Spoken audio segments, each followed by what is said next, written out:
තෙරුවන් සරණයි. අද කතා කරන්න බලාපොරොත්තු වෙන්නේ ප ဋ ාණය සහ අභිධර්මය ගැන. මොකද මේ වෙනකොට අවසරයි පූජනීය වන්දනීය කිරිවත්තුඩුවේ ආර්ය දර්ශන ගෞරවනීය හාමුදුරන් වහන්සේගේ සහ අවසරයි දෙනියායේ උපසම ගෞරවනීය හාමුදුරන් වහන්සේගේ ප ဋ ාණ දේශනා සහ ප ဋ ාණ ගෲප්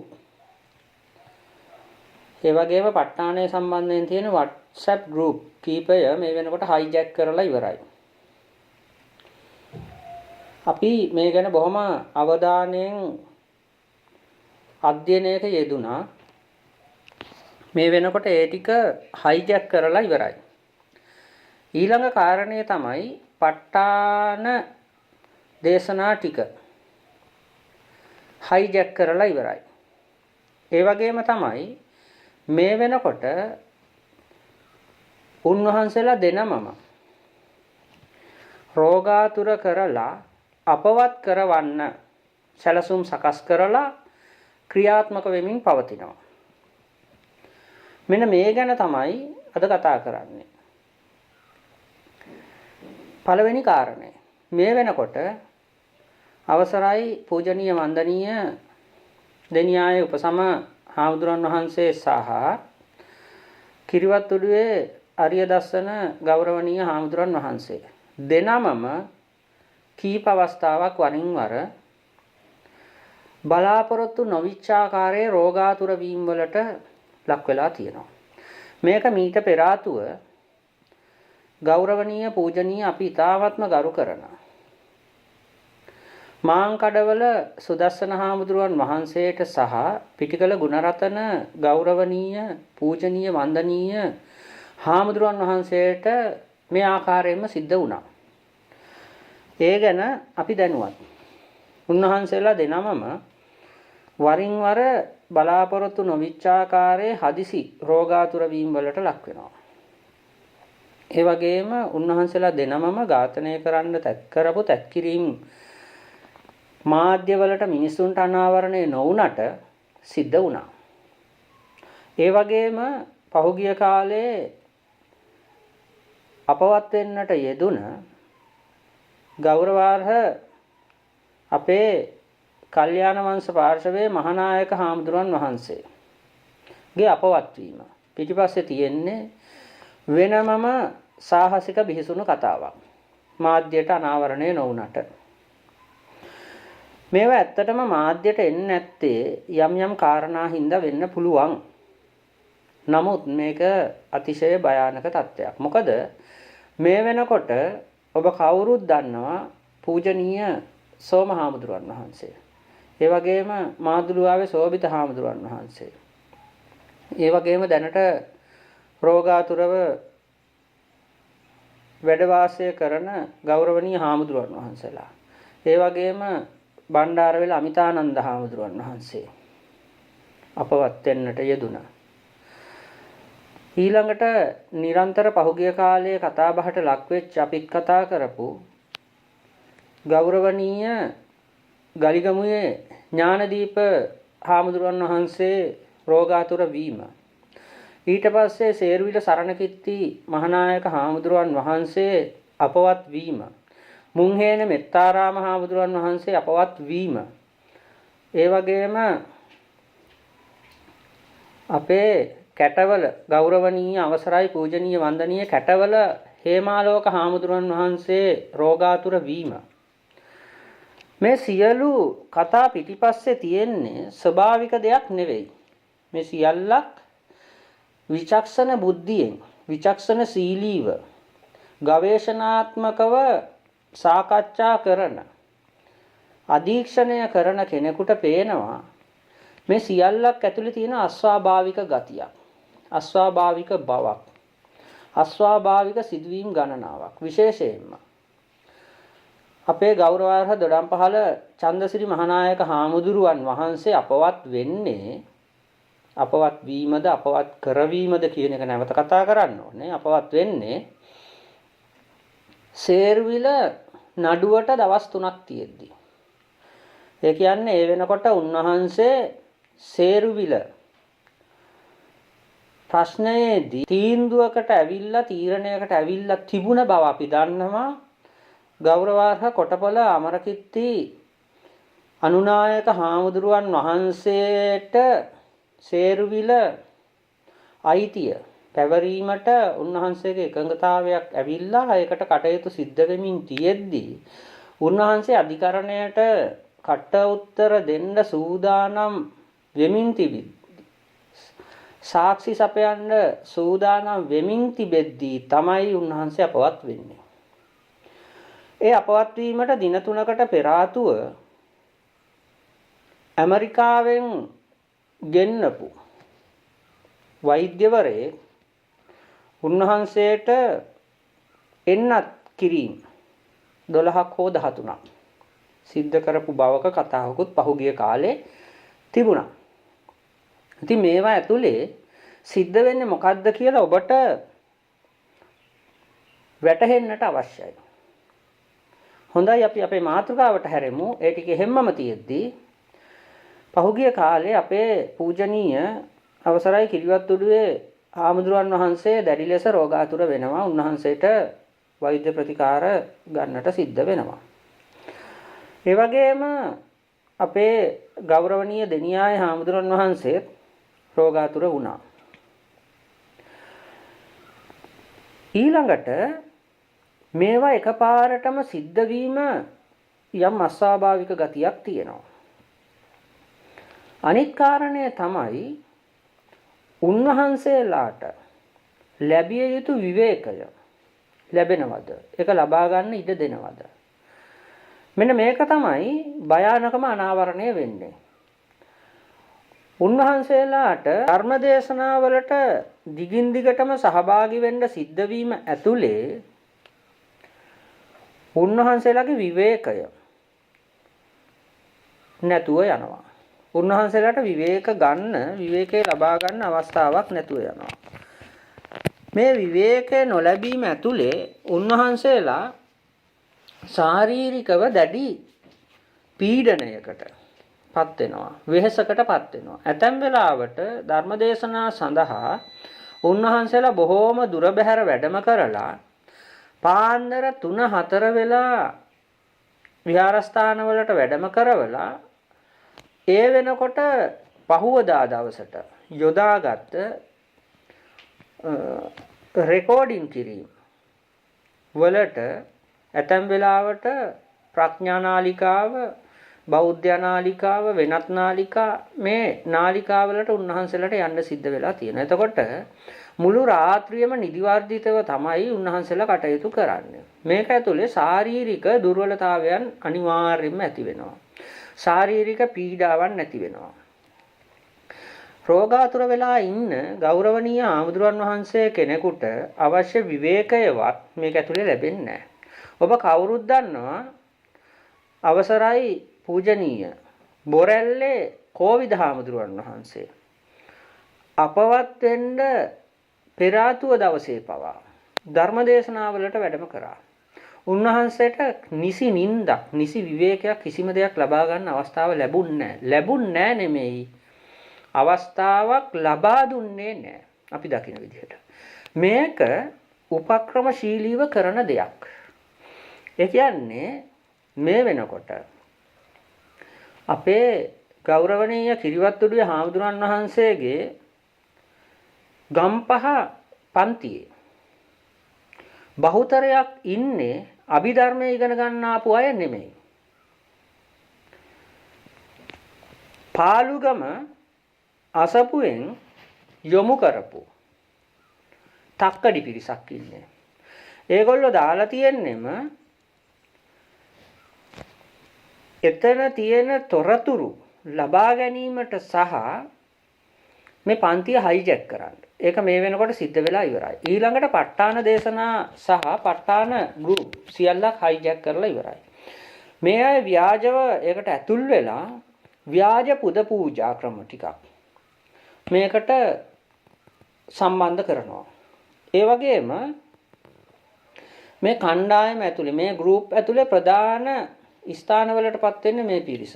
ඒ වගේම හාමුදුරන් වහන්සේලාට සමීප වෙන්නේ මේ පිරිස. සමීප වෙලා මේ අය කරන්නේ උන්වහන්සේලාව විකෘති පුද පූජා ක්‍රමවලට යොමු කරන එක. මේක අපි දැක්ක පහුගිය කාලේ අවසරයි පූජනීය බලංගොඩ රාජහාමුදුරුවන්ගේ දේශනාවලදී මේක ඊ타ත්ම සාහසික විදිහට සිද්ධ කරා. මේකේ අරමුණ තමයි ඒ දේශනාවලට තියෙන අවධානය සූක්ෂමව පැහැර කරවලා ඒ දේශනාවට සමගාමීව සිද්ධ කරන පුද පූජා ටිකට මිනිස්සුන්ගේ මනස යොමු කරවන එක. මේක අති සූක්ෂම තේරුම් ගන්න බොහොම නුවණක් අවශ්‍ය කාරණයක්. මොකද ඒ වගේ දේශනාවකදී දේශනාවට තියෙන මූලිකත්වය නැති කරලා බාහිර සැරසිලි, බාහිර පුද පූජා, බාහිර ක්‍රියාකාරකම් විශේෂයෙන්ම මල් පිංකම්, ආලෝක පිංකම් ආදිය සිද්ධ කිරීම ඇතුලේ එන පිරිසගේ ඊට සහභාගී වෙන පිරිසගේ මානසිකත්වය අවුල් සහගත බවකටපත් වෙනවා. හිතේ සමාධිය බිඳෙනවා. ඒ අයගේ මනසට එන්න ඕනේ ධර්මකාරණා ටික වෙනුවට මනසේ අරක් ගන්නවා ඇහැරවටන පුද පූජා ටිකක්. මේක ඇතුලේ සූක්ෂම විදිහට අර අභිධර්මයට මිනිස්සෙගේ මනසේ තියෙන්න ඕනේ නිස්කලංක බව, සංසුන් බව, සාමකාමී බව, ඒකාග්‍රතාවයේ බිඳිනවා. මේ බිඳීම ඇතුලේ උන්වහන්සේලා කොච්චර වෙහෙස වෙලා ඒ කටයුත්ත සිද්ධ කරත් ඒ කටයුත්තේදී උන්වහන්සේලා ගන්න වෙහෙස නිෂ්ඵල දෙයක් බවට පත් කරලා දානවා. මේක තමයි අනාගතයේ ජුනි මාසයේ විතර සිද්ධ කරන්නට බලාපොරොත්තු වෙන තූපාරාම 12 මස් ස්ථාන පූජාවට සමගාමීව සිද්ධ කරන්නට බලාපොරොත්තු වෙන තූපාරාම පූජාවට කරන්න හදන්නේ මේ කටයුත්තමයි. මොකද මේ දේශනාව සඳහා ලැබිය යුතු මූලිකත්වය ලබා දෙන්නේ නැතුව ලක්ෂ 50ක් 60ක් වියදම් කරලා කරන ආලෝක විදුලි ආලෝක පූජාවක් ඇතුලේ සහ මල් පිංකමක් ඇතුලේ විචිත්‍රවත් බවක් හදලා මිනිස්සුන්ගේ මනස ගන්නවා පිංකම පැත්තට. දේශනාව පැත්තෙන් ගලවලා පිංකම පැත්තට යොමු කරනවා. එතකොට එන මිනිස්සුන්ගේ මනසේ ස්ථාපිත වෙන්නේ පිංකම මිසක් දේශනාව නෙමෙයි. මේක අතිශය සූක්ෂමව කරන සාහසික වැඩක්. මේක තනිකරම අසපුවෙන් යොමු කරපු අසපුවේ දායක පිරිස තමයි මේක කරන්නේ. ඒ අය අවශ්‍ය විදිහට ඒකට මුදල් පොම්ප කරවාගෙන ඒ අයගේම දායකයෝ සම්බන්ධ කරගෙන මේ පින්කමට දායක වෙන්න මෙච්චර මුදලක් යනවා කියලා ඒ පින්කම විචිත්‍ර කරලා කරන්නේ මෙන්න මේ සාහසික අරමුණ මුදුන්පත් කරවීම. එහෙම කරන්නේ විශේෂ සැලැස්මක් සහ සැකැස්මක් ඇතුව. ඊළඟ කාරණය තමයි මේ වෙනකොට ඔබ දකින්න ඇති මුහුණු පොතේ අභිධර්මය පිළිබඳ ගෲප් ගණනාවක් හදලා තියෙනවා අසපුව විසින්. විශේෂයෙන්ම අපි දැක්කා ඔය මහනුවර පැත්තේ අර නාටිකාංගනාවක් පැවිදි කරලා හිටියනේ අනගාരികා කියන ගුබ්බෑයන් වල. අන්නේ නාටිකාංගනාව අලුත් අභිධර්ම වැඩසටහනක් පටන් ගන්න තියෙනවා. අභිධර්මය කියන්නේ මේ මිනිසුන්ට තේරුම් ගන්න බැරි එකක් නෙමෙයි කියලා එයා අභිධර්මය කියන්න පටන් ගන්න තියෙනවා. ඇත්තටම අභිධර්මය කියනවා නෙමෙයි මේ කිරි අසපු වගේ තක්කඩි වැඩසටහනක් තක්කඩි ව්‍යාපෘතියක් තමයි තවත් මේ මහනුවර නාටිකාංගනාව කරගෙන යන්නේ. ඉතින් ඒ ගැන වෙනම කතා කරන්න අවශ්‍යයි. නමුත් ඔබට මේ කෙටියෙන් දැනුවත් කරගෙන යන්නේ අපේ ගෞරවනීය හාමුදුරුවන් වහන්සේලාගේ ගාම්භීර දේශනාවල් හැල්ලු කරන ලස්සන. ඒ කූට ව්‍යාපාරය. මොකද මේ අය ශාසනයට ආවෙම ශ්‍රද්ධාවක්, ගෞරවයක්, භක්තියක්, ආදරයක් නිසා නෙමෙයි. මේක ව්‍යාපාරයක් කරගෙන තමන් වැජඹෙන්න සහ ශාසනය විනාශ කරන්න. මේ අරමුණු දෙක තමයි මේ වෙනකොට ක්‍රියාත්මක වෙමින් පවතින්නේ.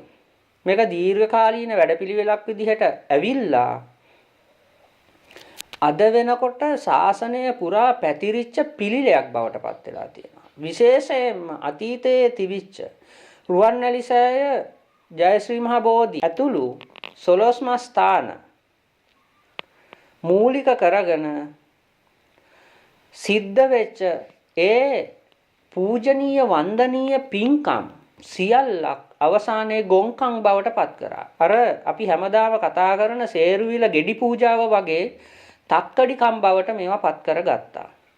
ව්‍යාපාර බවට පත් කරගත්තා. ඊළඟට සේරුවිල මේ වෙනකොට මල් පින්කම් වලට කියලා 25000ක් අය කරගෙන රුපියල් 6000ක් 7000ක් 9000ක් වගේ මුදලක් ඒ මල් සපයන අයට ගෙවලා ඉතුරු මුදල් ගසා කනවා. ඊළඟට සේරුවිල පූජාවට කියලා දානය සඳහා කියලා 60000 70000 ලක්ෂය වගේ මුදල් අය කරගෙන ඊ타මත්ම සුළුවෙන් මේ පින්කම් කරලා මුදල් ගසා කරන තත්ත්වයක් තියෙනවා. මොකද බක්කුල සෑයේ පින්කමක් සඳහා ඇතැම් වෙලාවට රුපියල් 25000යි. සවස ගිලන්පස පූජාව ධර්මදේශනා සියල්ලකට වැය කරන්න. හැබැයි මේ අයගේ පූජාවකට ලක්ෂයකට ආසන්න මුදලක් අය කරනවා. එතකොට එකම පින්කම එකම පූජාව කොහොමද වටිනාකම් දෙකකට යන්නේ? ඊළඟට කරන දේ තමයි තමන් මේ පින්කම් පෙන්නලා පින්කම් වලට එකම පින්කමට කීප දෙනෙක්ගෙන් දායකත්වය ලබා ගැනීම. ඒ වගේම එකම පින්කම අරබයා කීප දෙනෙක්ගෙන් ආයතන කීපයකින් අවස්ථා කීපයකදී මුදල් අය කරනවා. මේක ඇතුලේ තියෙන්නේ විශේෂයෙන්ම සිද්ධ කරන කූට ජාවාරමක්. මේ අනික් පැත්ත. ඒකම තමයි අපේ අවසරයි කිරිවත්තුඩුවේ හාමුදුරන් වහන්සේගේ අවසරයි දෙනියායේ හාමුදුරන් වහන්සේගේ ප ဋ ාණ දේශනාවලටත් මේ කණ්ඩායම් දැන් සිද්ධ කරගෙන යන්න හදන්නේ. මොකද අපි දන්නවා මේ වෙනකොට තූපාරාමයේ සිද්ධ කරන දේශනාව සඳහා මේ අය අපේ ගෞරවනීය කිරිවත්තුඩිය හාමුදුරන් වහන්සේ නොදැනුවත් වෙන්නත් පුළුවන්. ඇතැම් වෙලාවට උන්වහන්සේට ව්‍යාජයෙන් වෙනත් අදහස් ඉදිරිපත් කරලා වෙන්නත් පුළුවන්. මේ අය ලක්ෂ 50කට ආසන්න මුදලක් ආලෝක පූජාවක් සඳහා එකතු කිරීමේ යටි කූට්ටු වැඩපිළිවෙලක් කරගෙන යනවා. එතකොට සමස්ත පින්කම සඳහාම වැය වෙන මුදලත් එක්ක බැලුවහම අමතර ලක්ෂ 50ක් ආලෝක පූජාවක් සඳහා කියලා චීනයෙන් විදුලි බුබුලු ගෙන්නන්න කියලා මිනිස්සුන්ගෙන් අය කරන්නේ මොන පදනමකටද?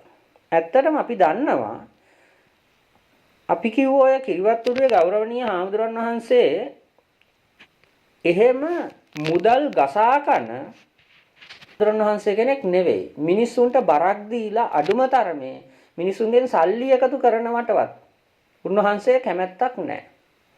නමුත් මේ පිරිස ව්‍යාජ ගෲප් ව්‍යාජ කණ්ඩායම් WhatsApp group හදාගෙන කරන්නේ උන්වහන්සේව උන්වහන්සේටත් නොදැනීම විකුණලා දැමීමක් විකිණීමක් කරන්න. ඉතින් ඇත්තටම අපි දකින විදිහට ප ဋ ාණය වගේ දේශනාවකදී සිද්ධ විය යුතු ආලෝක පූජාවක් සිද්ධ විය යුතුයි අනිවාර්යෙන්. ඒ ආලෝක පූජාව මේ සියවසකට මෙහා පැත්තේ පටන් ගත්ත පාට විදුලි බුබුලු දාලා මිනිසුන්ගේ ඇස් රවටන පූජාවක් නෙමෙයි.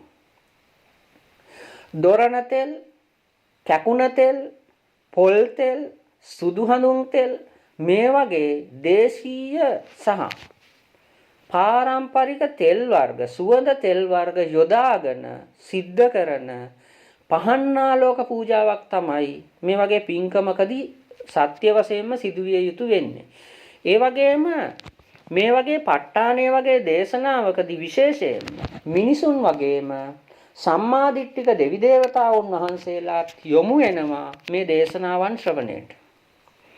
මේ දේශනාවන් වලට වන්දනාමාන කරන්න, මේ සිද්ධාස්ථාන වන්දනාමාන කරන්න. ඇත්තටම විදුලි ආලෝකයත් එක්ක උන්වහන්සේලා මේ ස්ථානවලට යොමු වීම වැළකීලා යනවා.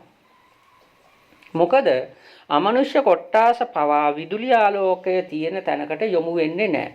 වර්තමානයේ වෙනකොට ඔය අතීතයේ තිබිච්ච යක්ෂ ප්‍රේත භූත දෝෂ ඒ ආදිය අඩු වෙලා තියෙන්නේ විදුලි ආලෝකය නිසා.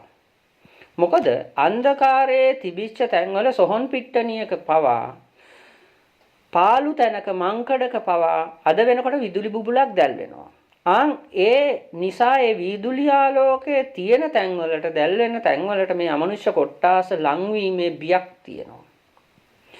නමුත් පාරම්පරිකව සිද්ධ වෙච්ච භාග්‍යවතුන් වහන්සේ ජීවමාන කාලෙදී පවා සිද්ධ වෙච්ච පොල් තෙල් පහන් ආලෝකය, දොරණ තෙල්, කැකුණ තෙල් පහන් ආලෝකය, සුදු හඳුන් තෙල් පහන් ආලෝකය, සුවඳ දුම් මාලාවන්, විශේෂයෙන්ම මේ සුවඳ දුම් මාලාවන් කියනකොට ඔය වර්තමානයේ තියෙන හඳුන් කූරු වලට ආදේශක විදිහට ඇවිල්ලා තියෙන අන්නාසි සුවඳ ගහන, ඇපල් සුවඳ ගහන, ඒ පළතුරු සුවඳ විහිදවන કૃතිම සුවඳ විලවුන් වර්ග නෙමෙයි.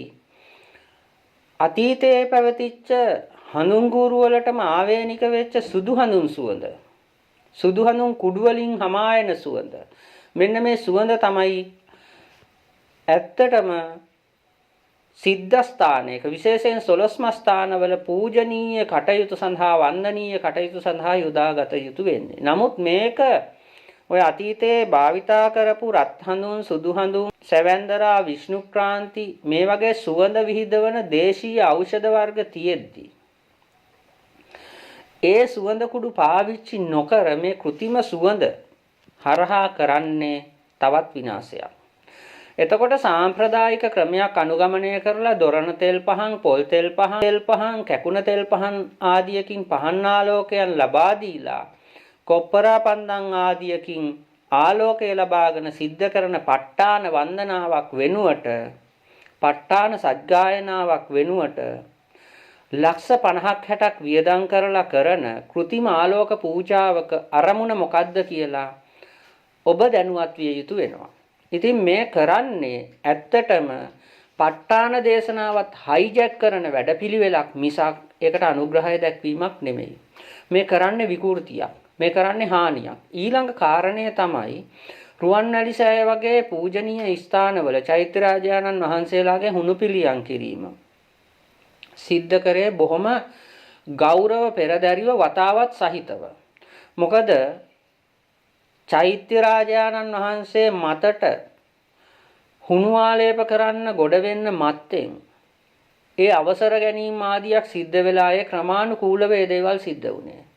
නමුත් අද වෙනකොට ඒක පැත්තකටම ගිහිල්ලා විදුලි ආලෝක පූජා ආදියදී කරන්නේ කවුරු හරි පිරිසක් ඇවිල්ලා අර ධාතුන් වහන්සේලා වැඩ ඉන්න චෛත්‍ය ගර්භයන් පාගමින් හතරැස් කොටුව කොත් කැරැල්ල දක්වා ගොඩ වෙමින් අපිරිසිදුව සාහසික ලෙස ඔබ හිතන්න අවුරුද්දකට 4-5 වතාවක් මේ විදිහ ආලෝක පූජා කරන්න ගියොත් චෛත්‍යයකට මොනවා වෙයිද? එතකොට ඒක ඇත්තටම විය යුතු දෙයක් නෙමෙයි. එහෙම පහන් ආලෝකයක් දැල්වනවා නම් දැල්විය යුතු වෙන්නේ සෑ මළුවේ, මල් ආසන මත, බිම. එහෙම සිද්ධ කරන සුවඳ තෙල් පහන් පූජාවකට දෙවි දේවතාවුන් වහන්සේලා සාදු නාද පවත්වමින් සහභාගී වෙන්නේ. ඒ වගේ සුවඳ දුම් පූජාවකට දෙවි දේවතාවුන් වහන්සේලා සාදු නාද පවත්වමින් සහභාගී වෙන්නේ.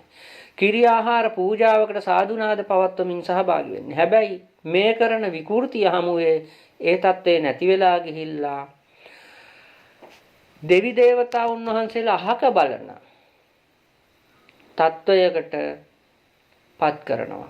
ඉතින් මේක සාහසික විකෘතියක්, සාහසික ව්‍යාපාරයක් සහ මුදල් ගරා ගන්න තක්කඩි වැඩපිළිවෙලක් වෙලා තියෙන්නේ. ඒකයි අපි කිව්වේ මේ ප ဋ ාණ දේශනාවන් හයිජැක් කරන්න පටන් අරගෙන දැන් තියෙන්නේ. ඒ කණ්ඩායම් ඇතුලේ බහුතරයක් ඉන්නේ අසපු පිරිස් මිසක් ශ්‍රද්ධාවෙන් අනූන වෙච්ච ගුණ සම්පන්න ප්‍රඥාවන්ත පිරිස් නෙමෙයි අද වෙනකොට ඉන්නේ. ඒ පිරිස ඇත්තට මෙතෙන්ට යොමු කරන්නෙම තක්කඩි අසපුව හරහා. ඉතින් ඒක නිසා මේ ගෞරවනීය හාමුදුරන් වහන්සේලා මේ ගැන දැනුවත් විය යුතුයි. මේ ගැන අවධානය යොමු කළ යුතුයි කියලා අපි හිතනවා. මොකද එහෙම නොවුනොත් ප ဋ ාණ දේශනාවත් අසපුයෙන් කරන ඔය බුද්ධං සරණං ගච්ඡාමි වෙනුවට දැන් කියන්නේ මම බුදුන් සරණ යමි කියලානේ. ආන් ඒ වගේ pāli භාෂාවත් අයින් කරලා කරන මහා විනාශයක් බවට ප ဋ ාණ දේශනාවත් පත් කරගන්න තමයි මේ උත්සාහ කරන්නේ. ඉතින් මේක ගැන තව කතා කළ යුතු කාරණා බොහොමයක් තියෙනවා. ඒව නැවත අපි වැඩසටහන් කීපයකින් කතා කරමු. එහෙමනම් දැනට මේ කිව්ව කාරණා ටිකට පින්වත් ඔබගේ අවධානය යොමු වේවා කියලා ප්‍රාර්ථනා කරනවා. අවධානය යොමු කරන්න කියලා ඉල්ලීමක් කරනවා. ඒ වගේම අපේ පූජනීය වන්දනීය මහා සංඝරත්නයෙන් ඉල්ලීමක් කරනවා. මේ වගේ තක්කඩි ව්‍යාපාර වලට ඔබ වහන්සේලා හසු වෙන්නේ නැතුව සත්‍ය බුද්ධ වචනය ස්ථාපිත කරන්න ඔබ වහන්සේලා ගන්න වෑයම හයිජැක් කරන්න දෙන්නේ නැතුව ඔබ වහන්සේලා මේ ගැන සුවිශේෂී අවධානයක් යොමු කරයි කියලා අපි බලාපොරොත්තු වෙනවා. එහෙමනම් සියලු දෙනාටම තෙරුවන් සරණයි.